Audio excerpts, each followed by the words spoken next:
وَمَا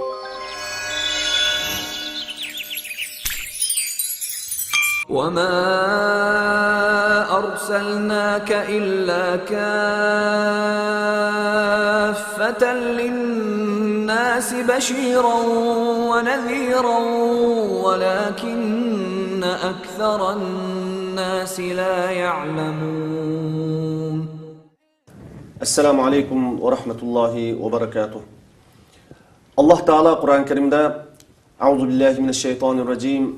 Ya eyyühellezine amenu qu enfusakum ve ehlikum naran ve quduhan nasu vel hicara.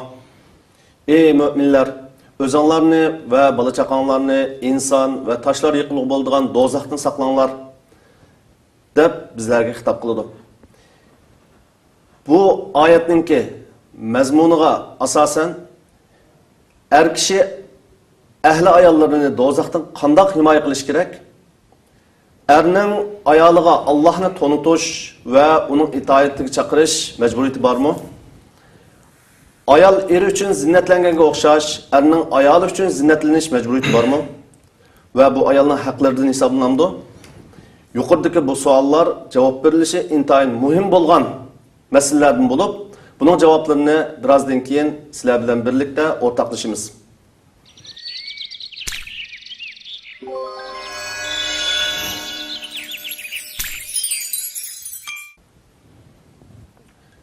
Bismillahirrahmanirrahim.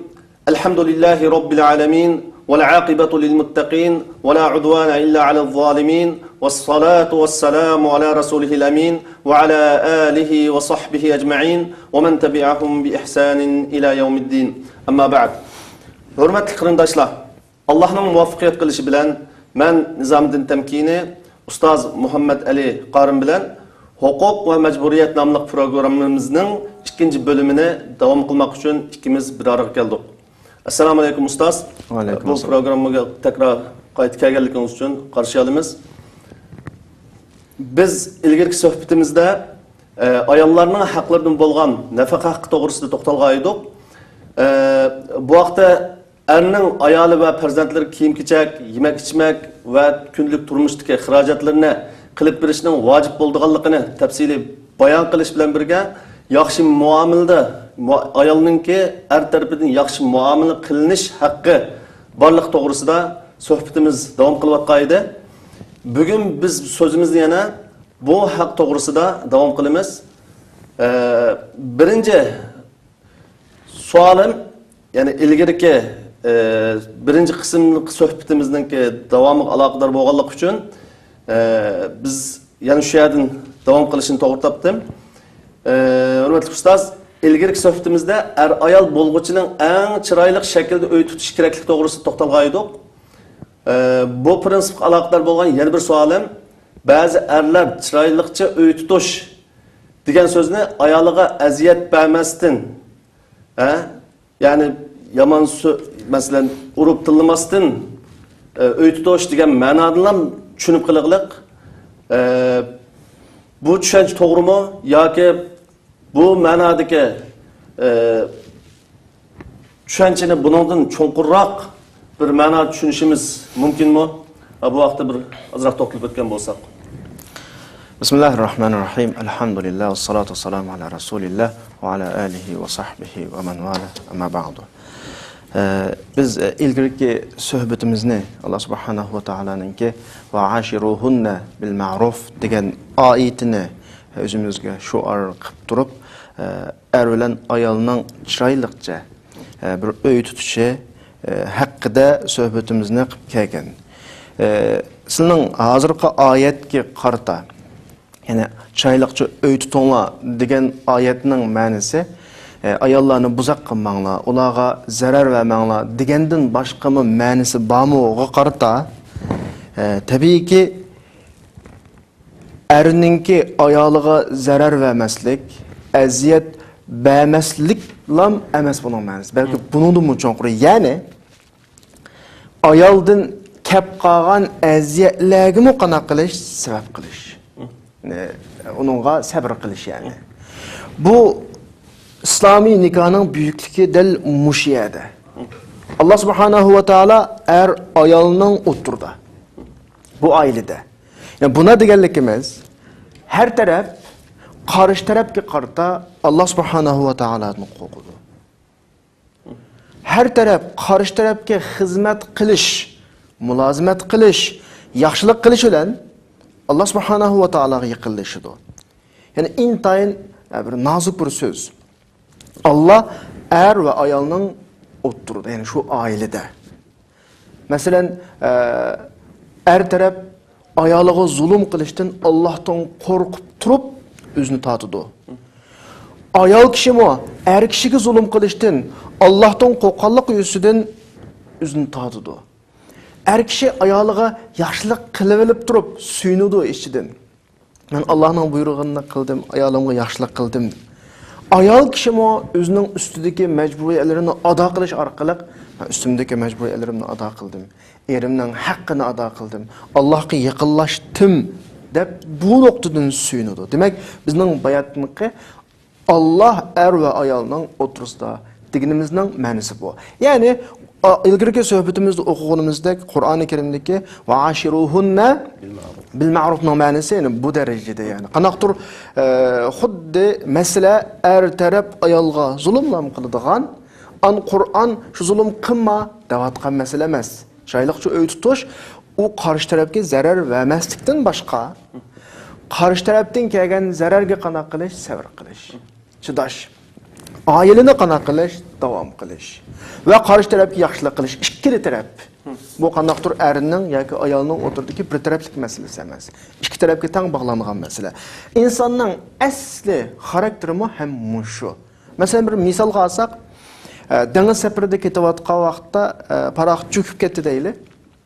Bir odam anasi bilan yolg'iz bir orolda qolib qoldingizning o'tirdi. Bu odam hayotida diniy ta'limot olib boqmagan, hech qanday bir anasiga yaxshilik qilish, o'qilish, bu qilish haqida bir ko'rsatma olib boqmagan kishi. Ammo shu yolg'iz qolib qolgan orolda yemaklik izlash uchun u yerga hayvonlarni tutib keladi. Anasini tashlab qo'yamdi, qo'ymamdi. Tabiiyki anasqa hech qanday bir tash sirtdan berilgan ko'rsatmaning ta'siriga uchramasdan qanday qiladi, yaxshilik qiladi. Ya'ni insonning asli xarakteri ijtimoiy bir maxluq inson. Atrofidagilar bilan birga yashaydi. Mayli urug' tuqqanlar yoki ayol bo'lsin. Atrofidagilarga yaxshilik qilish bilan uning turmushi go'zal. Va Qur'oni Karimning tashabbus qilayotgan amaliyotda insonning asli xarakteridan ish emas.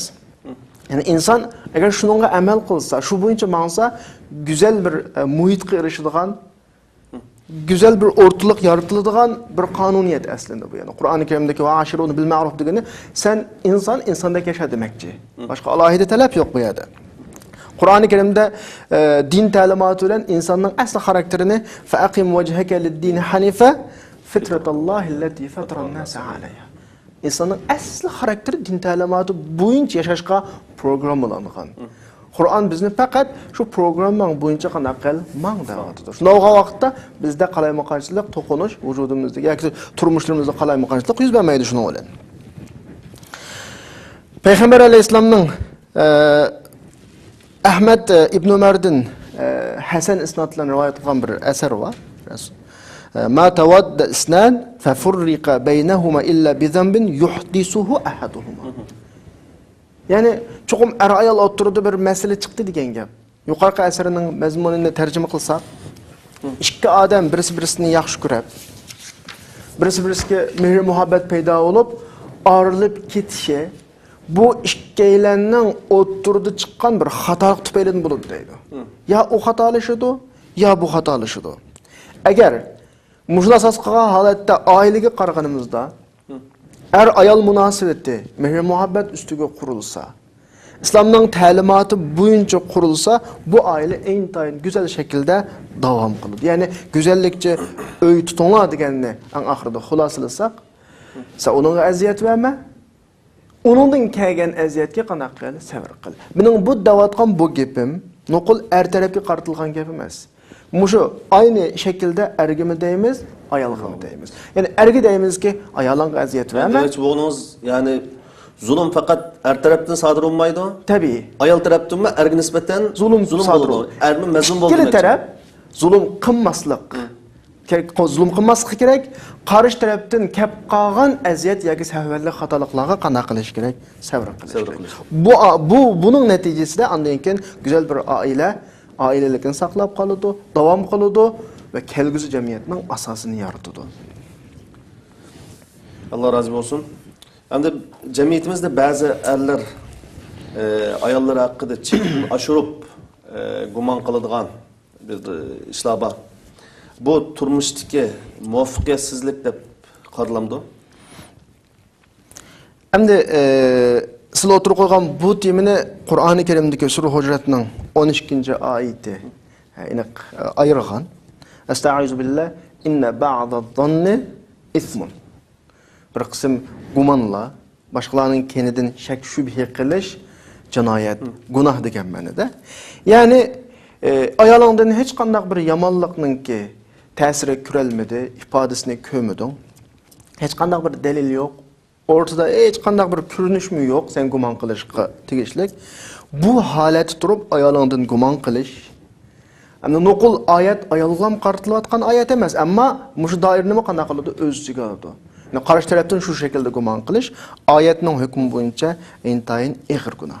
Ammo aks taqdirda, masalan, sirtdan kirdingiz uyga, ayolingiz telefonda paranglashayotdi.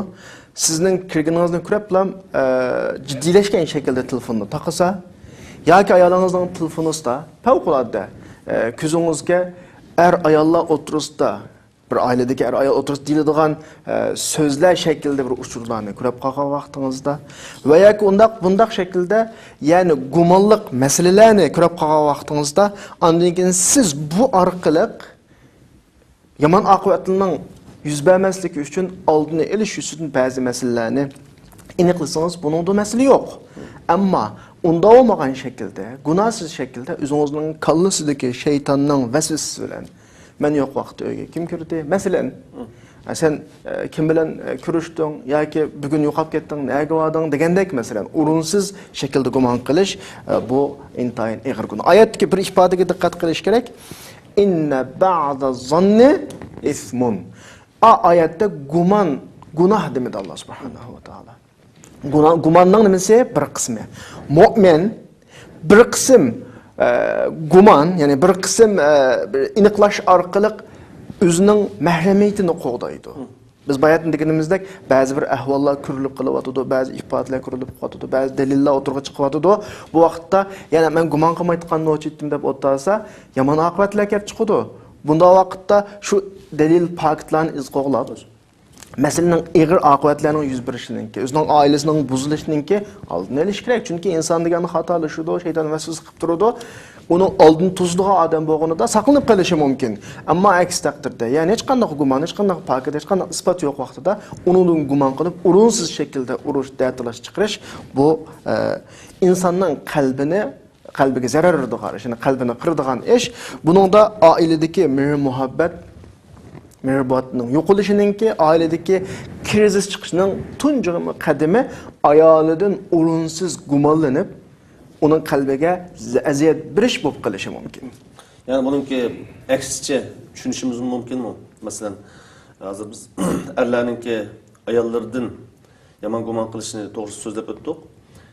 Ayollarning erlari haqida masala, ya'ni er va ayol Allohning nazarida taklifat, ibadat ve amel qilishga tegishli adab, axloq, rioya qilishga tegishli haq, huquq, majburiyat nuqtasidan o'xshash bir o'rinda bo'lganligiga qaragan vaqtda bizning degan gaplarimiz ya'ni ikki tarafli gap. Ya'ni bir tarafdan ayolga, bir tarafdan kimga deyilayotgan, erlarga deyilayotgan. O'xshash shaklda qanday qilinish kerak, rioya qilinish kerak. Allah razı olsun.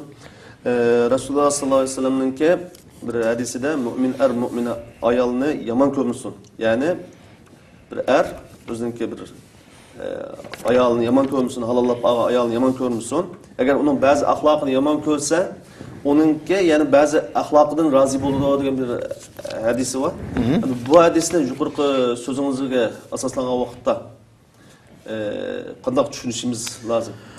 Bu hadisimiz ilgirki suhbatimizni tilga olib ma'lum tushunishni bergandik. İnson ba'zida oldirab qoladi.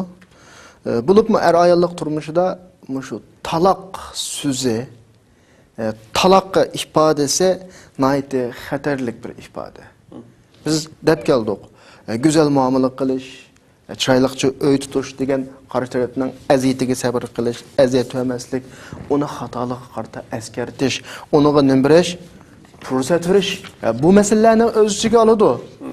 Ailada ayol bir ailəyə kirgandan keyin tabiiyki o'xshamagan bir muhit yashagan ikki kishi, o'xshamagan ta'lim tarbiyada o'sib yetilgan ikki kishi, o'xshamagan mijozdagi ikki kishi bir ailəyə kirgandan keyin har tarafning qarshi taraf yaxshi ko'rmaydigan ba'zi ishlari bo'ladi, suluklari bo'ladi. Qarshi tarafdan sen yaxshi ko'rmaydigan ishni ko'rgandan keyin kisblam uningga raddiya qilish, kisblam uni ayiblash bu to'g'ri emas. Hatta şeriatda bendilerge aval buyruk verdi, teklifat berdi, qilmada farz vacibatlarni berdi, andin keyin jazolaydi. Sizlar bir uyga kirgandan keyin mayli er olsun, ayol olsun, qarshi tarafga o'zining yaxshi ko'radigan ishlarini, yaxshi ko'rmaydigan ishlarini, masalan, buni bayon qilish kerak. Qarshi tarafning majburiyatlarini aslatishi kerak. Ayolga aslatishi kerak, ayol eriga aslatishi kerak.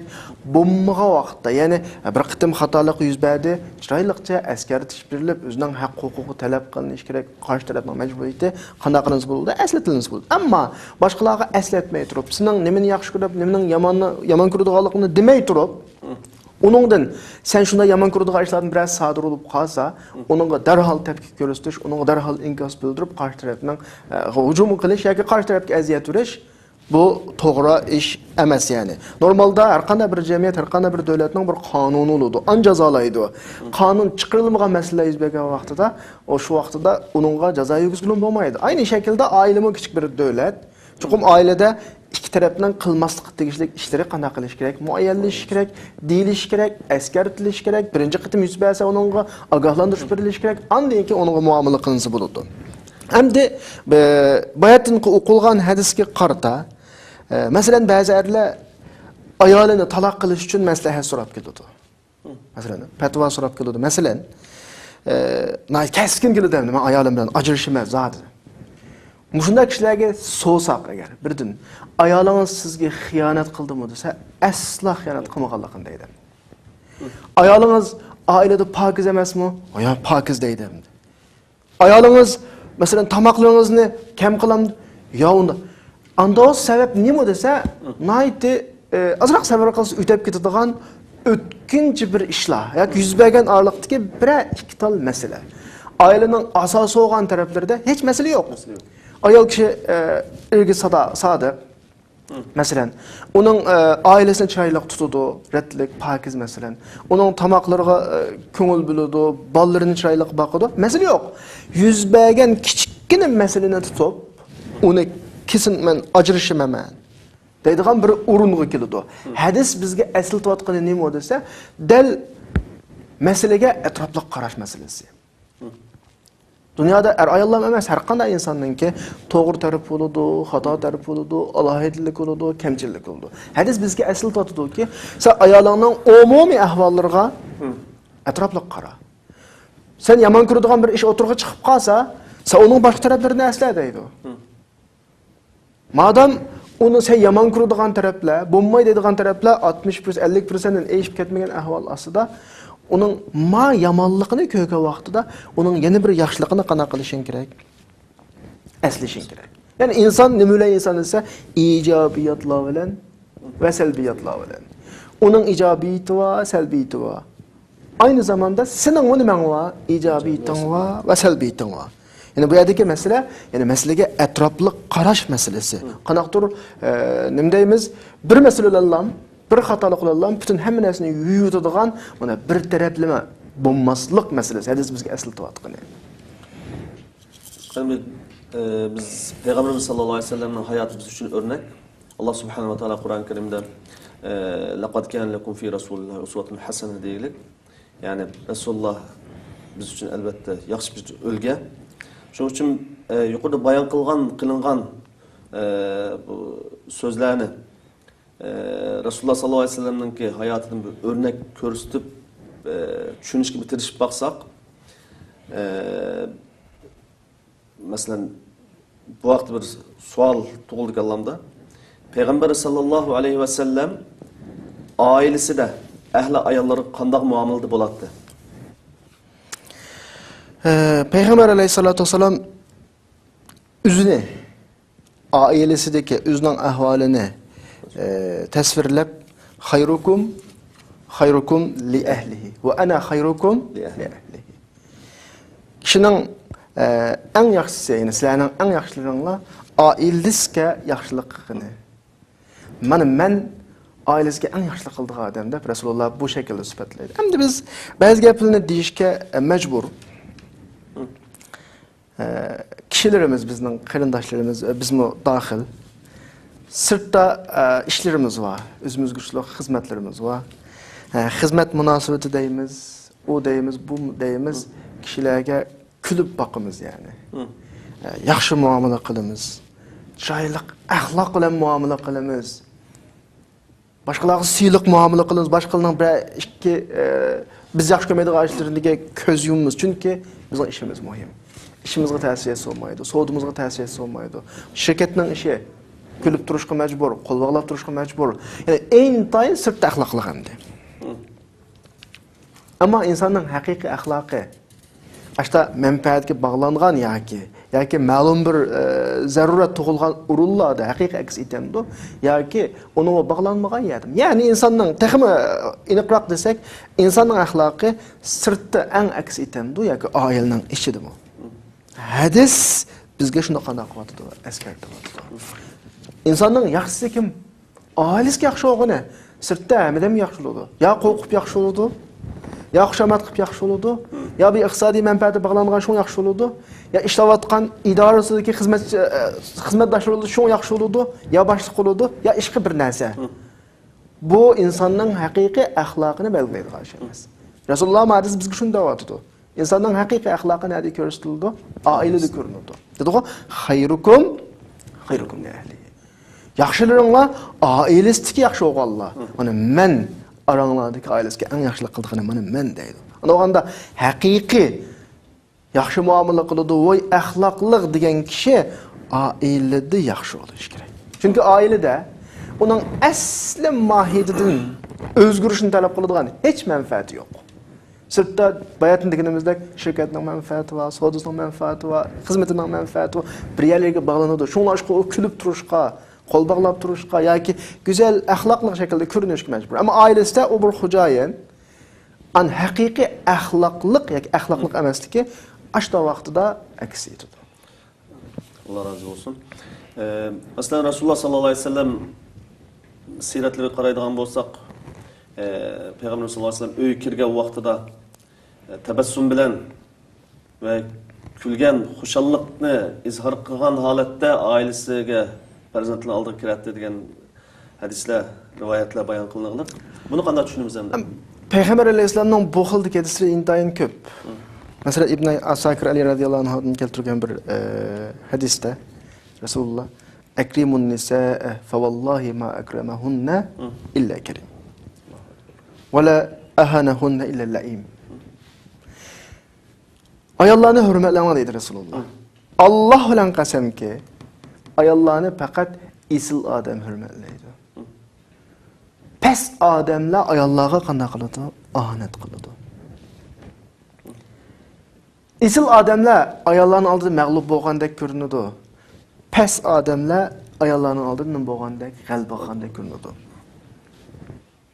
Bu ma'nodagi hadislar intayin ko'p.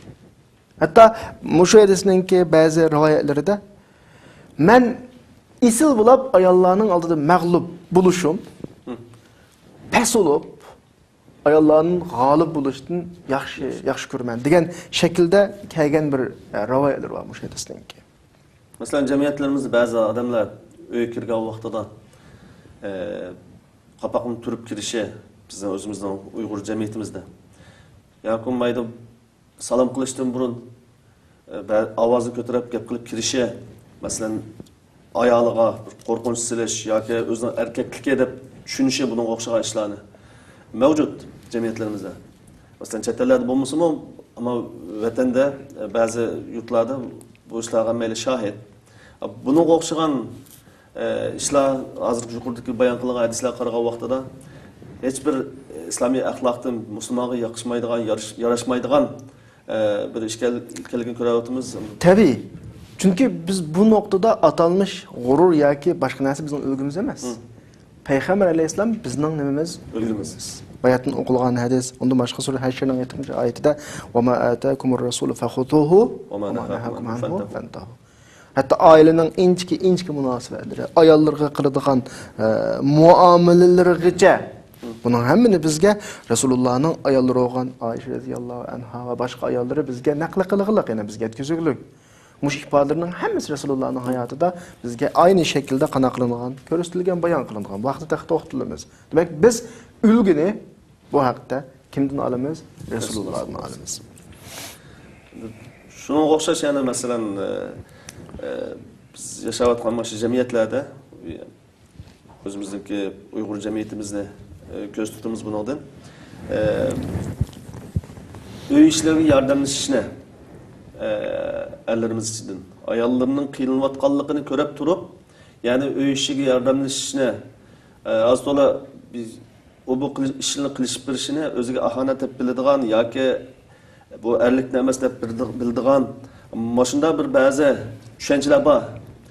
Bunu Peygamber yanılan biz Peygamber sallallahu aleyhi ve sellem'in siretleri kayıtlıgan bolsak Peygamber sallallahu aleyhi ve sellem ailesi de ayollarga öy işleri yardımlaşamdı yoki yardımlaşmamdı. Bunu bir ikki kız bir to'xtalib o'tamiz. Peygamber aleyhisselam en güzel, yüksek ahlak sahibi buluş bilen ailesiga elbette yardımlaşdı.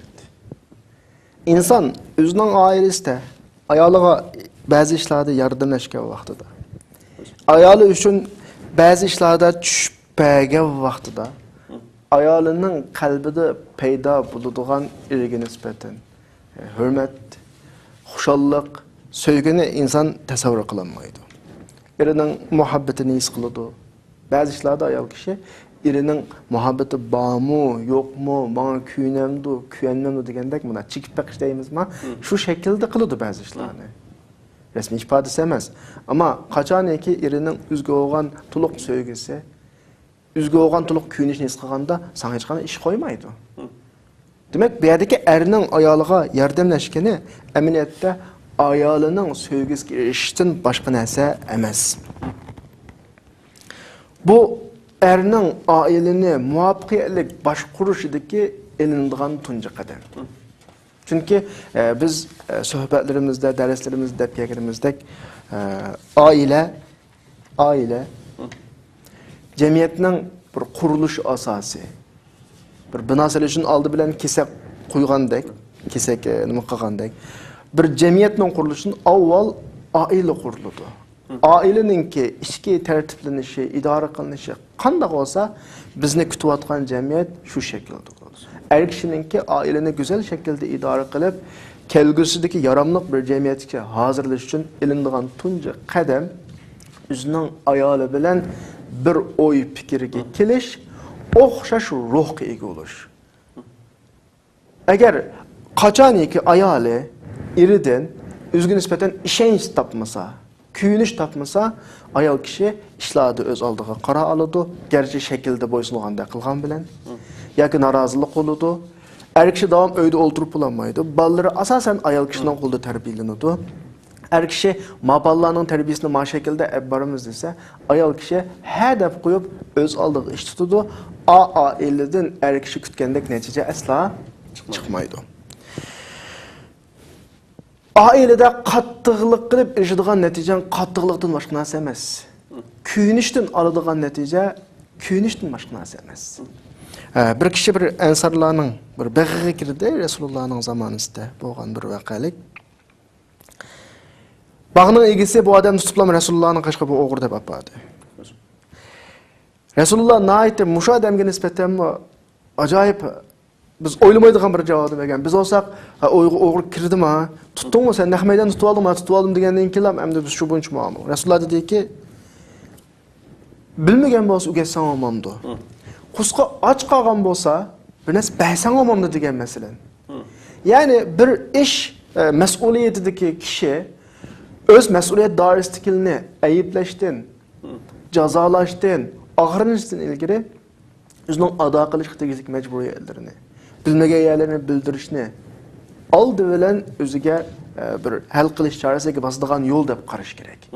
Bu nuqtadan er kishi ayol kishiga oilada yordamlashgani hech qachon er kishiningki g'urur tegadigan ish emas, balki sevgisiga erishadigan ish, sevgisiga erishgandan keyin undan keyin er kishining oilani idora qilishi, oilani tartiblashi mencha osonga tushadi. Mesela o'zining oilasi yani. O'zining oilasi birinchi qadam xatolashdi. Shayliqcha maosh bundoq bo'lmaydi, asli maoshning tartibi bundoqdi. Ikkinchi qadam xatolashdi. Biroz ovozi bir urg'uluqroq chiqsa bo'ladi ikkinchi qadam. Chunki masalaninki jiddiy ekanligini qarshi tarafga bildirish kerak, sal qaramasligini. Uchinchi qadam yana ozroq ovozni ko'tarsa bo'ladi. Ya'ni fursat berish kerak. Ammo yana bir askar qo'shqa tegishli kichikgina bir ish manda qo'yib o'tish, biz unuga qattiq tegmaslik, masalalarni yumshoq hal qilish, yordamlashish deganlik, ya'ni ayolning yuzlarcha xatoligiga, ya'ni to'xtovsiz xatoligiga uzluksiz eshikni kenglar ochib o'tish deganlik emas. Ammo demakchi o'g'limiz ayol yangi turmushga kirgandan keyingi dastlabki bir necha yil ayolning ikkilasining tarbiyalanish yilisi. O'zi to'yib to'ymay, mu oila boshqarishda tarbiyalanadi. Ayol kishimi ailede terbiye. Çünkü bula 20 neçe yıl, belki neçe 10 yıl yalğız yaşagan boğaçqa ailenin bulduğunu talep kıladigan mecburiyet ve ailenin buluğu beradigan hukuklarını bula eğizli bilişi mümkün, nezriye noktasını bilişi ameli his kılanmaydı. Şuna deslep aile kirgen vaqtda ajrış nisbetinin ki kelişemezlik nisbetinin yukarılığı bu. Şuna deslепte ayol işkilisi sevri kılış gerek. Bir-biriga yordamlashish kerak, qattiqlik qilmaslik kerak, yana fursat berish kerak qarshi tarafga. Allah razı olsun. Bizning suhbatimiz shu hozir yaxshi muomala qilinish haqqi to'g'risida ayollarningki davom qilyotdi. Yana biz Payg'ambarimiz sollallohu alayhi vasallamning hayotidan, ya'ni Payg'ambarimiz sollallohu alayhi vasallam ayollarga qanday muomala qiladi degan bu savolga asoslanib turib ba'zi o'rnaklarni ortaklaşkan bolsak. Endi hadis, sünnet degan tushunchani Resulullah'ning so'zi, Resulullah'ning amali ish faoliyati, Resulullah'ning ba'zi ishlarga ko'rsatgan pozitsiyasi, shu nuqtani muhaddislar shu shaklda tushuntirdi. Unda boshqa shakli bor, ammo asosliqi shu shakli. Ammo shu oilaviy masalada biz asaslık, bekrak asaslandığımız, tabi süzgüme asaslandığımız Resulullah'ın ameli hayatı. Bulup bugün kösetmekçi olan, yani körüsü doğru yapqaz, körüsü doğan örneklerimiz Resulullah'ın ameli hayatını iş izleri. Çünkü sözlerini, ayetler bilip bilmeyi uyak bir yakka tevil kılıp başka düşünüyoruz mümkün. Ama ameli hayatının biz kögen, düşengenden başka ikinci bir düşüncesi bulmaydı. Hem de bu şu ailevi meselede Resulullah'ın ki, ameli hayatıga qarasak, Resulullah'ın ayollarını anlayımız hem de. Çünkü Resulullah ailevi meselede en doğru guvalı kurduğun kişiler kim o? Ayolları.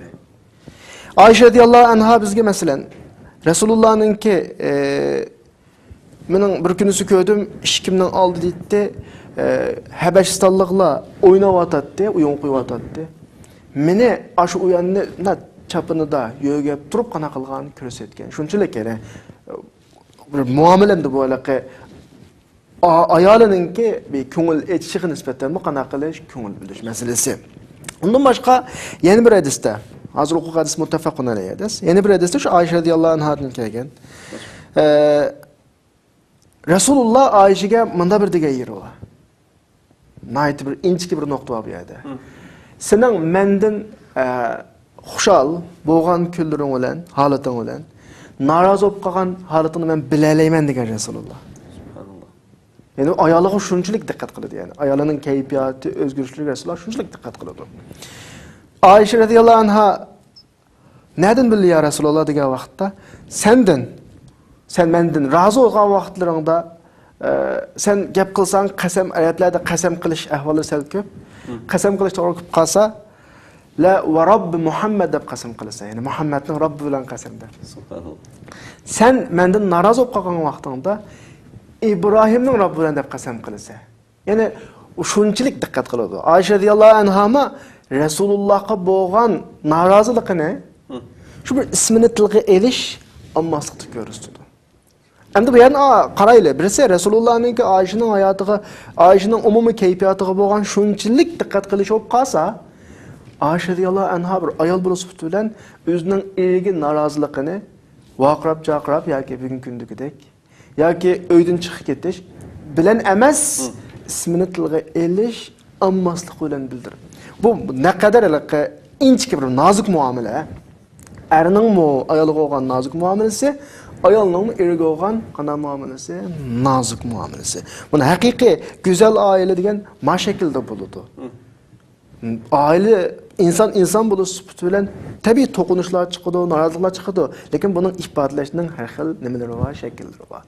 Eg'izni buzib tillash, unga qattiq tegish, qattiqlik qilish, mayli erdan ayolga yoki ayoldan erga, bu oilaning bugun o'zaro to'qinishgan yoki o'zaro bir-biridan azorlashgan ayollar achchiqlik o'tirdi. Ammo bugungi mush azorlashish yarashgandan keyinmi izidan chiqmaydi. Yani qalbining bir yerlarida oq qog'ozga urilgan chigitga o'xshash. Shunga norozilik ifodalashning xuddi hadisda Ayşe radhiyallohu anha tasvirlagandek bir ko'rsatgan bo'ladigan inchki go'zal shakldagi bir shakllar bo'ladi. Allah razı olsun. Yani bir Peygamber sallallahu aleyhi ve sellem'inki Ayşe radhiyallohu anha bilan o'tirib bo'lgan bir dialogningki isim ko'rsatildi.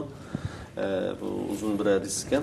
Abu Zar va Ummu Zar radhiyallohu anhular to'g'risida.